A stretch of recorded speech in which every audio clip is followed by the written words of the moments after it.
radiofemoral access. We placed the 7 French AL1 in the right, expecting to have to go retrograde through part of the CTO, given the side mass that was coming on the proximal cap, and an 8 French EPU in the left, or in the left corner system. But unfortunately, before we did anything, before there were any pictures taken, the patient became bradycardic and then asystolic.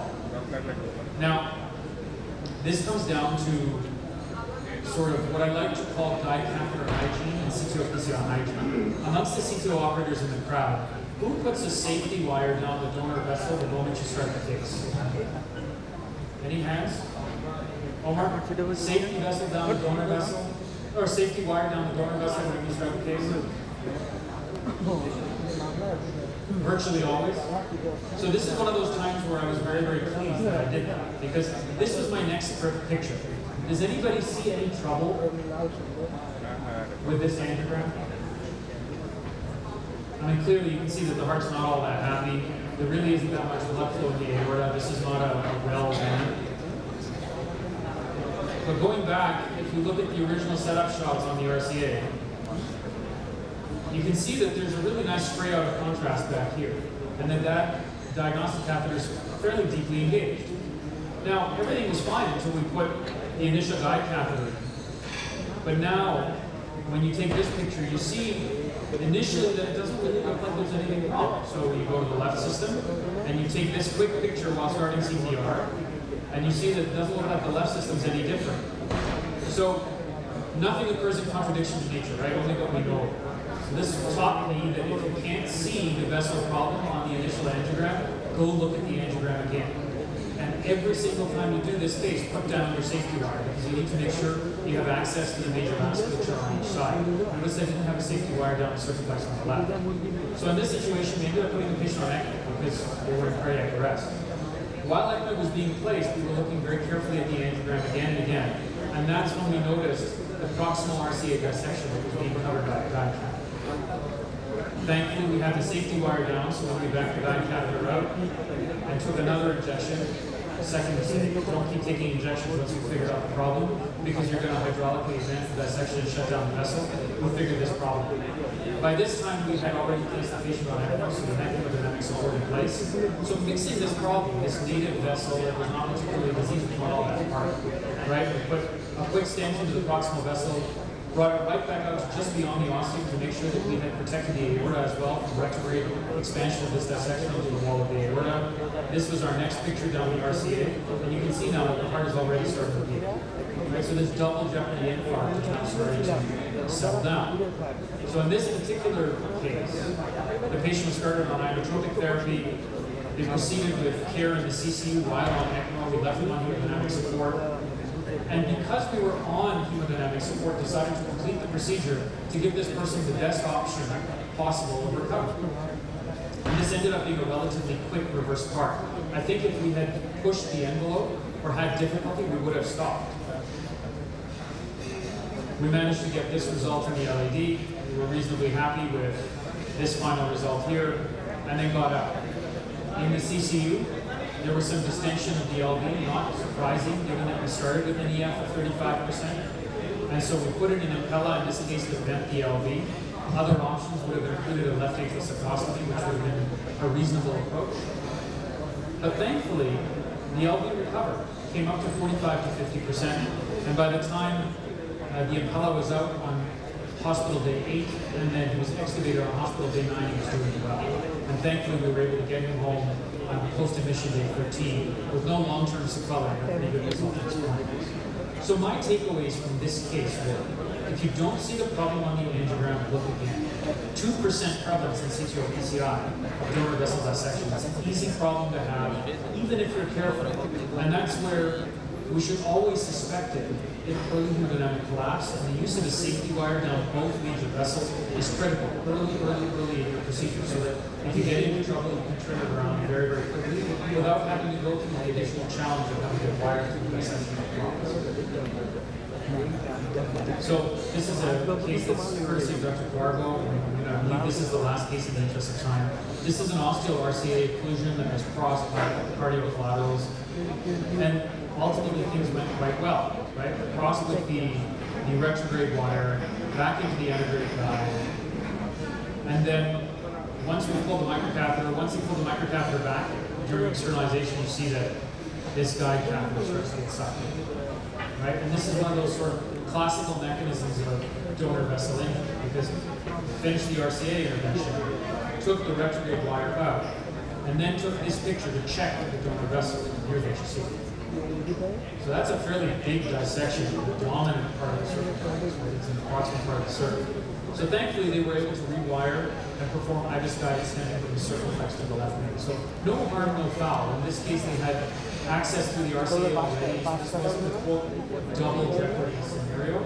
But obviously highlights the danger of donor vessel injury without hygiene positioning. And so my takeaways were, when a patient becomes symptomatic with guide engagement during or after delivery or removal of retrograde hardware, removal of the microcatheter after externalization, suspect an arterial dissection, suspect that the donor vessel may be shutting down.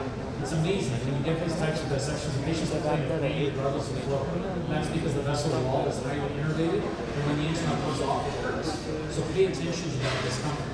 And then, of course, if the arterial dissection is suspected, don't inject more.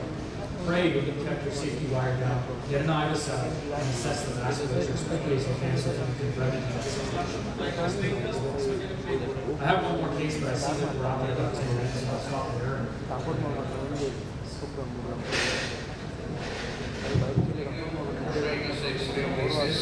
Any comment or question from our audience?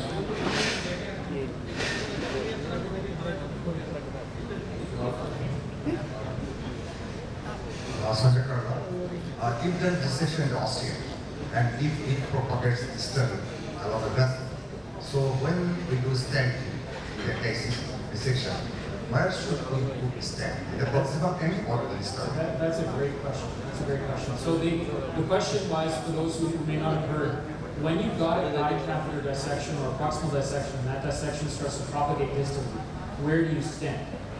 I think the number one piece there is limit the likelihood of propagation of the dissection. So the best way to do that is not to inject antigrade. Let's say you have your safety wire down the vessel. The next thing is to use an intravascular catheter to define where your normal vessel is, and then take a short stent, something that's easily deliverable so that you can stop antigrade propagation and stent the normal vessel. That will shut down your dissection's ability to go down the vessel, and then take your next long stent to go back. Using the IVUS, not the OCT, because you don't want antigrade injection. You're going to be able to define very specifically where you need to put that stent. Fluoroscopically co-register those margins. Forget about the length. Longer is better, because at this point we're trying to save the patient's life. Once you put that rip stop extension distally, you're not going to propagate further. Then you've got a minute to balloon things open and reestablish the water. Thank you very much. We give a big hand for Dr. Sanjay. One question is there from I'd like to mention one complication regarding donor actually, Sanjo. But it was 8 years ago, my fellows, it was RCCPO, right? So he seated first EBU to left. And we use always double guiding catheter in our practice. So he seated there, and he tried to sit in RCA. It takes some time. So maybe he's after 8 minutes, right? Most of the time, when we sit, when we correctly and we give heparin, that's our protocol anyway.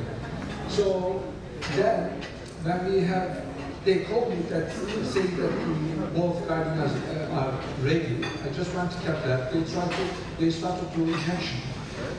With the first injection of the left system, there was big hook with thrombus sitting after injection. Left leg. So it was donor actually, and RCA was included.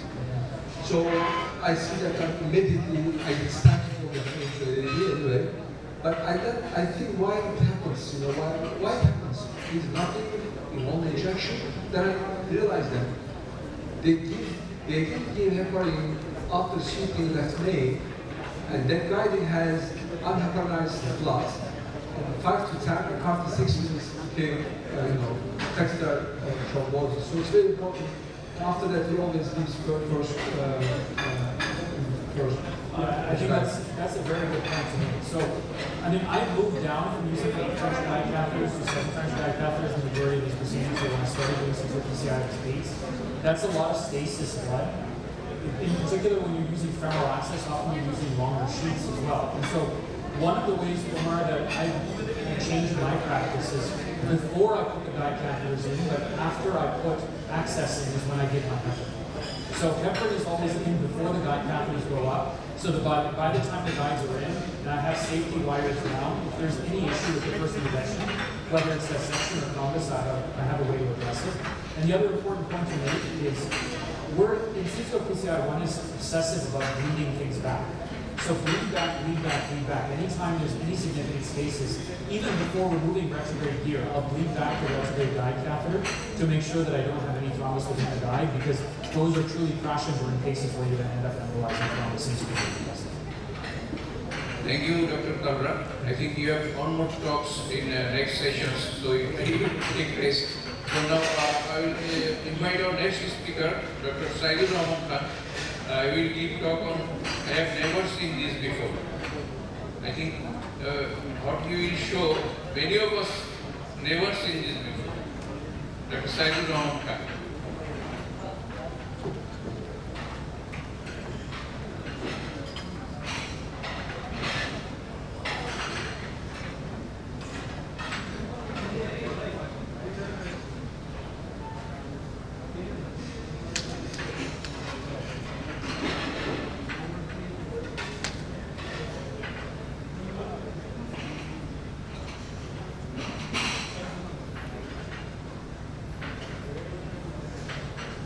So it's like I named this one a trauma, a tragedy, and this one is like never faced before in my Catholic experience. I never seen before, but I think most of the high volume operators have seen it once or twice.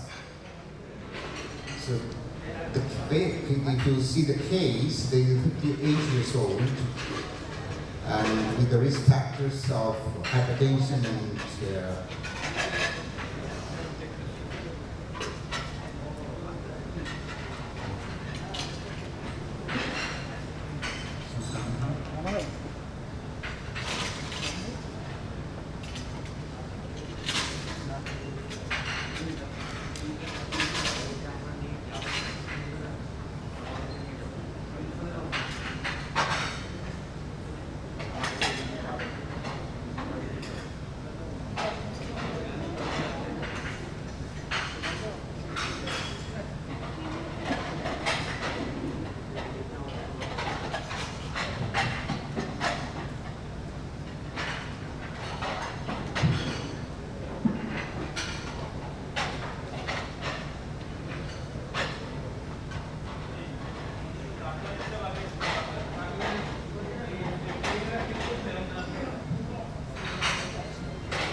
I've never seen it before also, this sort of interventions.